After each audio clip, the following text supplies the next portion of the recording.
Welcome to day 1 of Unit 3, Rational Expressions and Equations, where today's lesson is going to be the basics. Where is a rational function undefined, and how to simplify them. Now, first of all, a rational number is any number that can be written in the form a over b, where a and b are integers, but b cannot equal 0. So rationals are undefined when the denominator is equal to 0. So for the next section, I'm going to find the values of x that would make the fraction undefined. So if I look at the denominator here, and I take x plus 2, and I set it equal to 0, and I solve, I would get x equals negative 2. So what that means is negative 2 is the value of x that would make the fraction undefined. So if you're in doubt, check yourself.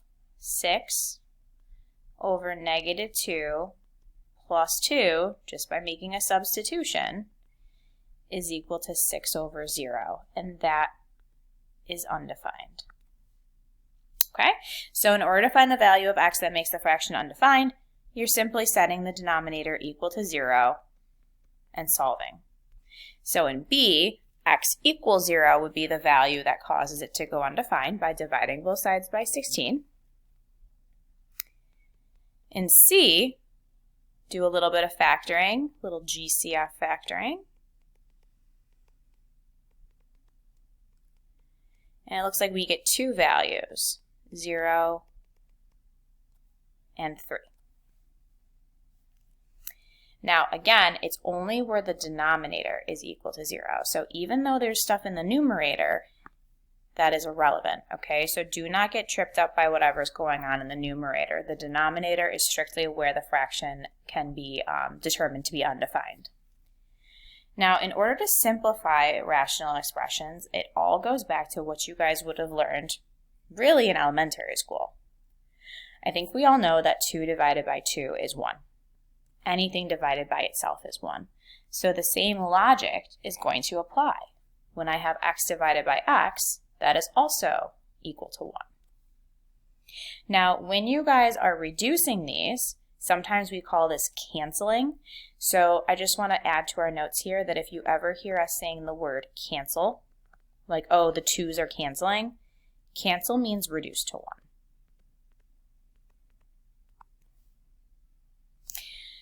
Now, 10 divided by 2, I think we all know is 5, but I want to explain why. If I do 10 written in its prime factorization, which is 5 times 2, now you can really easily see those 2's. The 2's cancel or reduce to 1, which leaves us with 5. Technically 5 over 1, which reduced. Same idea for 2 over 14. In its prime factorization, 14 is 2 times 7. The 2's cancel. Now be careful, because some people will say that this is equal to 7, but it's actually equal to 1/7. So I'm going to put a little star here. And then lastly, 15 over 20. Well, 15 is 3 times 5 in its prime factorization, and 20 is 4 times 5. Our 5's would cancel, and that leaves us with 3/4. So now that I've explained it in terms of numbers, let's bring it back to polynomials. So as we just said, x divided by x is 1 because anything divided by itself is 1. The same is true for x plus 3 divided by x plus 3. Now, x plus 3 and x plus 3 separately, I'm just inserting some parentheses there, those are binomials, and those are grouped together by that addition sign. Now, when I have x squared plus 3x, I'm going to factor out the x in the numerator, similar to how I factored the 14 or factored the 10 into things that it multiplies. Put those parentheses back in. Now notice yet again that the x plus 3's match. We just said x plus 3 divided by itself is 1. And that leaves us with x. Okay, same idea for 8. We have x minus 3 in the numerator, GCF of 2 in the denominator, x minus 3's cancel, and I'm left with 1 over 2. Now, in each of these situations, when I was canceling, it's only because multiplication was involved. At least in the instances where I needed to do some factoring. So for instance, like 7 and 8. When I factor this, it ends up becoming 8 times x plus 3. Or I said 8x times x plus 3. Or 2 times x minus 3. Once I have those exact matches with the parentheses, then those can cancel. So in the next section, we're going to decide if we can reduce each of these. Now, in part A, this is technically 2 times x over x. So the x's reduce, and I'm left with a 2. Now, be careful with B. This x plus 10 is a binomial that is grouped together with that addition sign. So if it's addition or subtraction, always insert those little parentheses there. So that's glued together. You cannot break that bond. So a lot of times students will think, well, can't I just cancel the 10s? No, that doesn't make sense. So this actually doesn't reduce any further. Now, just for sake of what if you did think that it reduced? Let's just pretend x equals 2, okay? And you did do 2 plus 10 over x. Now, with our math skills, we know that that's 12 over 10, which is 1.2. Okay, that's how that naturally would reduce. But if you think that the 10s cancel, that would mean this is equal to 2. Does that make sense? No. So here's a nice little counterexample of why, when that addition sign exists, these are glued together because that's what you'd have to do order of operations wise, and then you'd be dividing. Okay, so when in doubt, you really could substitute in a value and ask yourself, does that even make sense? All right, going back to C, same idea with the A plus B. That's grouped together, so I cannot reduce it with the A times B. Okay, make sure we insert some parentheses. Those are glued together. But this is an exact match with the x plus 2 in the numerator. So therefore, I can cancel those, and I'm left with x plus 1. And that was also because there was multiplication going on between these two factors that I was able to reduce across that. Now, x plus 3 and 3 plus x is the exact same thing because addition is commutative, so those will reduce to 1. In F, the 12x plus 1 is grouped together, and the 12x minus 5 is grouped together. There's nothing I could factor in the numerator and denominator to get those to reduce further. So that's no. So do not be tempted by those 12s. Okay, for G though, this is technically in the numerator 12 times x, and this is 4 times x minus 1. I actually can reduce the 4 with the 12 and get a 3. So that's 3x over x minus 1. Now this one I'm going to put a nice circle and star next to, okay, because this one's special. When you have x minus 1 over 1 minus x, let's play with that for a second. Let's pretend x is equal to 10. That would be 10 minus 1 over 1 minus 10. That gives me 9 over negative 9, which is negative 1. And that would be true for every value of x, except for technically x equals 1, because that would cause this to be 0 in the bottom. So anytime you have opposite factors with subtraction, it will always reduce to negative 1. So again, I'm going to make a big deal in my notes about that. So if you want to like circle that in, star it in, whatever. So opposite factors with subtraction are negative 1, but opposite factors with addition are just equal to 1. All right, and then lastly, just be careful again with your canceling here. This is 2 times x, so I can reduce the x's. Now this is not equal to 2, it's equal to 1/2, similar to what I did up in example 8. Okay, moving on to the next page. In order to simplify our rational expressions, we will always factor first while necessary and simplify. You can cancel one numerator with one denominator as long as they're a perfect match. So just be aware though, if you have something where maybe it's a repeated factor like this, it's not like they all cancel and you get 1. Only the x plus 2 in the bottom and top would cancel. It has to be a matched pair. And then that reduces really just to x plus 2. Make sure at the end of the day you are always in lowest terms. And usually what that means for me personally is double checking that your coefficients don't reduce any further, like a 10/5, something like that. Now, in the upper right of our notes here, I have our factoring tree. So just keep this in mind when you guys are going through this. Always look for your GCF first, and then you're looking at 2 terms, 3 terms, or 4 terms. 2 terms means it's either dots or SOAP. 3 terms is AM or triangle method, and 4 terms is typically grouping. Now, in the next section here, we are going to simplify each of the following, and we're also going to state all of our restrictions. Let's start with simplifying. For number 1, if I factor the top, that would be a GCF of 5. In the bottom, I'm noticing a GCF of D. Notice how the D minus 3s are completely the same. Because those are exactly the same binomial, I can cancel them, and my final answer for simplifying is 5/D. Now, restrictions come in anytime we are looking for where the denominator is equal to 0. So restrictions come in from the original. So if you set the original denominator equal to 0, we know that's D times D minus 3 equals 0. So I'm getting 2 solutions here, 0 and 3.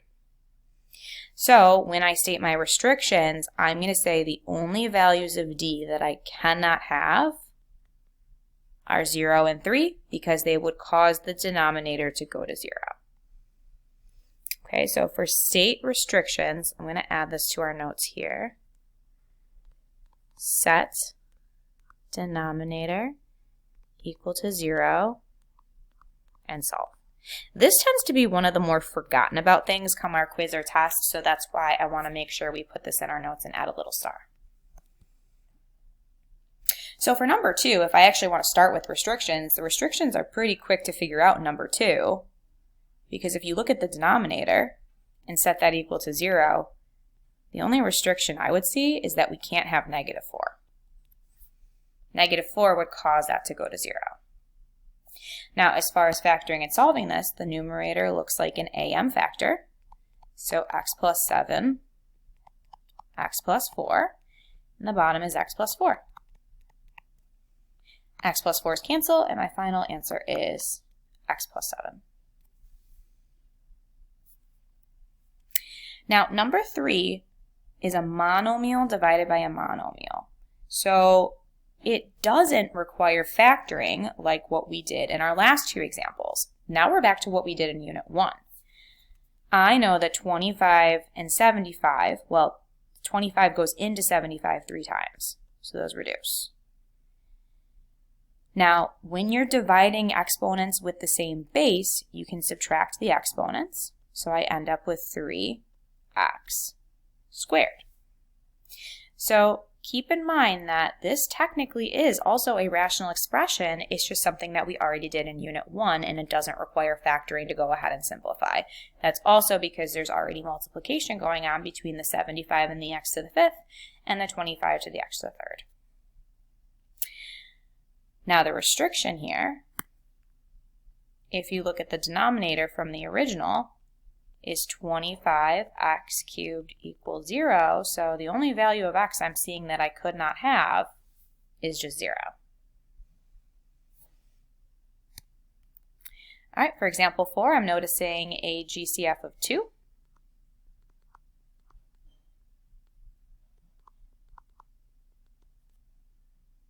Now, those are opposite factors with subtraction.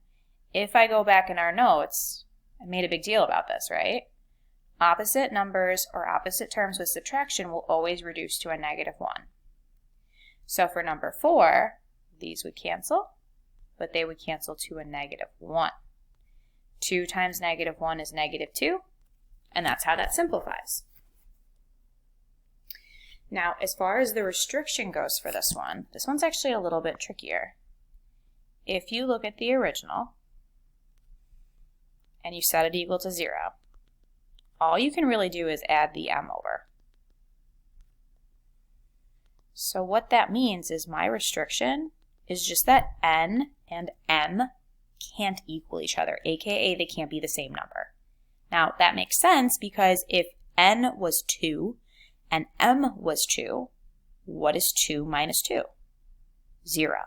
So the only restriction again is that the variables can't be equal to each other. All right, next row. In the numerator, it looks like I have a GCF of 3y. On the bottom, I have a GCF of y. Now, with factoring this, I'm going to zoom in here, I've noticed that I actually have dots, so I can even go further. So if you want, you can either rewrite the problem continuing again to the right, or sometimes I will rewrite it right below it. Okay? Now that I have it factored completely, I'm noticing that y minus 4 reduces, as well as y. So what's left over in the numerator is a 3, and in the denominator, it looks like I just have a y plus 4. Now the restrictions, again, go back to the original. So, I guess I'll kind of draw an arrow here. Remember, you already completely factored this. So if you want, you can even rewrite this as y plus 4, y minus 4 equaling 0, and then solve it. So 0, -4, and 4.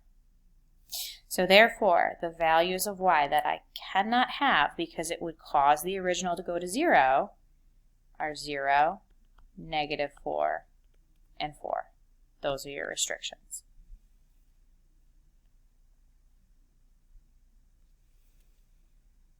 Okay, if you want, you can even figure out the restrictions first.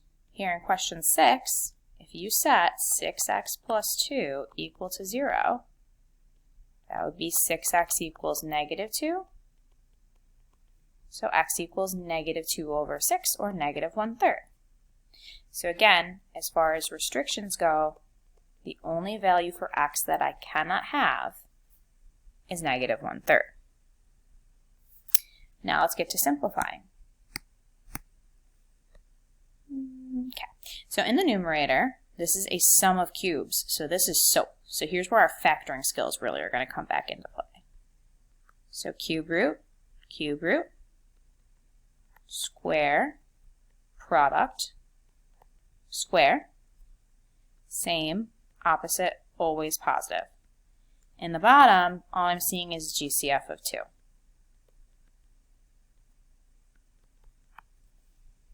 Okay, look what cancels. 3x plus 1.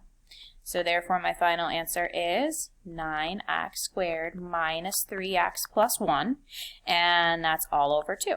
Now if you want to leave it without the parentheses, that's fine. You could also put them back in. Sometimes I like to put the parentheses back in as a reminder of all that trinomial being grouped together and nothing else would cancel.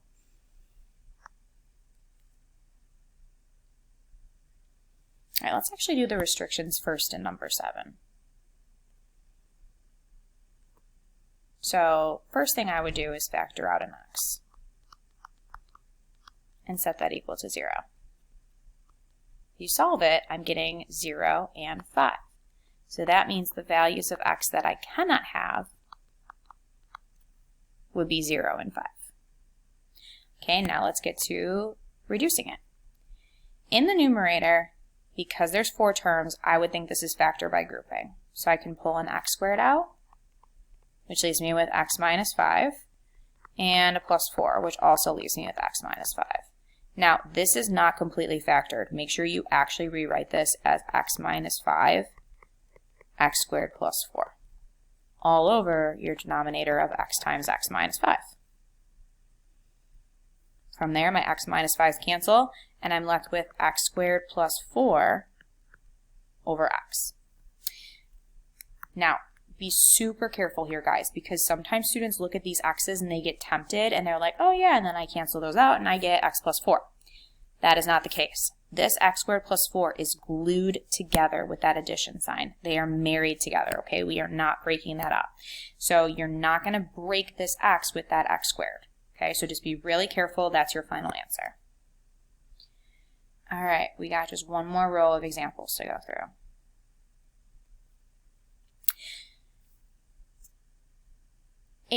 All right, so this is 8 plus c, 8 minus c, factoring dots in the order given. Bottom looks like am.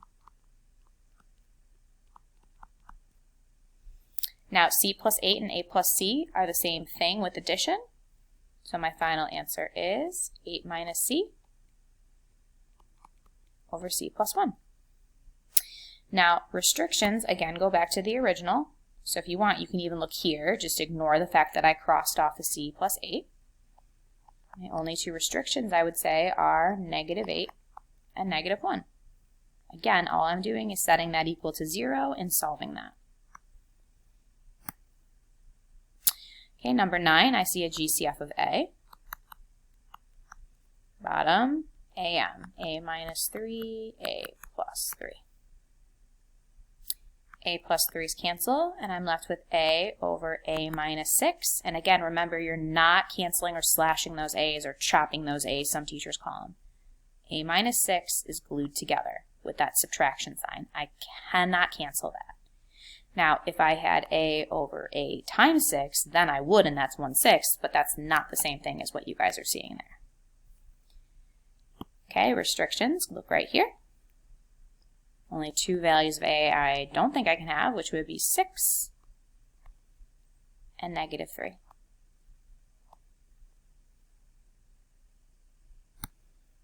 All right, number 10, numerator looks like soap. Cube roots, square, product, square, same, opposite, always positive, all over x minus 2. X minus 2's cancel, and I'm left with x squared plus 2x plus 4. And the only restriction I'm seeing is that I cannot have 2. All right, last one. I'll zoom in a little bit here because I'm running out of space.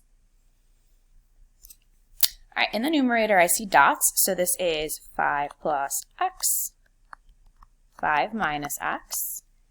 In the bottom I see a GCF of 2.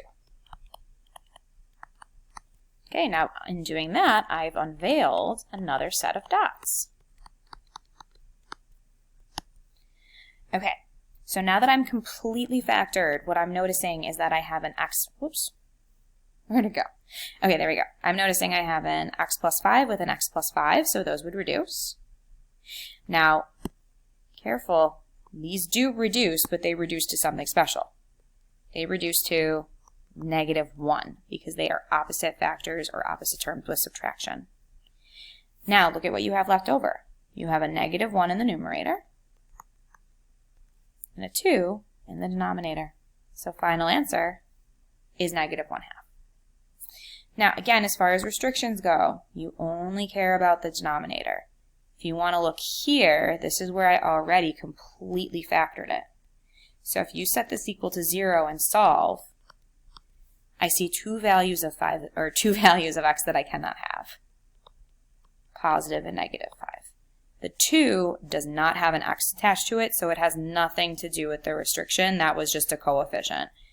Here and here, because that's where my x's are, that's where I'm coming up with my domain restrictions.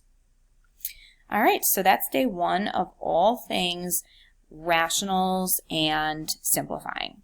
Tomorrow we're going to continue this idea, but with multiplication and division. So they're just going to become ultimately bigger problems. Now, just kind of zooming out and looking at all my work, look at how much factoring I did here.